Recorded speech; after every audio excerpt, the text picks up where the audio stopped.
জগন্নাথ বিশ্ববিদ্যালয়ের দ্বিতীয় ক্যাম্পাসের কাজ সেনাবাহিনীকে হস্তান্তর, অস্থায়ী অবসরের বাসস্থান সহ ৩ দফা দাবিতে আমরণ গণ অনশনে বসা শিক্ষার্থীরা সচিবালয়ের অভিমুখে যাত্রা করেন।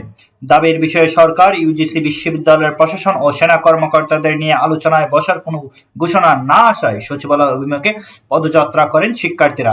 এ সময় সচিবালয়ে অতিরিক্ত পুলিশ মোতায়েন করা হয় এবং পুলিশের সেই ব্যারিকেড ভেঙে সচিবালয়ের মধ্যে প্রবেশ করেন শিক্ষার্থীরা। এখন রাত অনেক হয়েছে, তারপর শিক্ষার্থীরা অবস্থান করছেন সচিবালয়ের মধ্যে।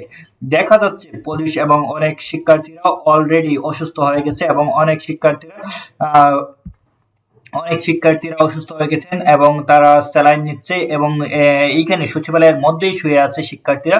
এবং সচিবালয়ের মধ্যে আপনারা দেখতে পাচ্ছেন দর্শক, অনেকে প্লেকার্ড নিয়ে স্লোগান দিচ্ছে এবং অনেকে শুয়ে পড়ছে। অনেক শিক্ষার্থীরা অসুস্থ হয়ে যাচ্ছে, হাতে স্যালাইন নিয়ে তারা অবস্থান করছে।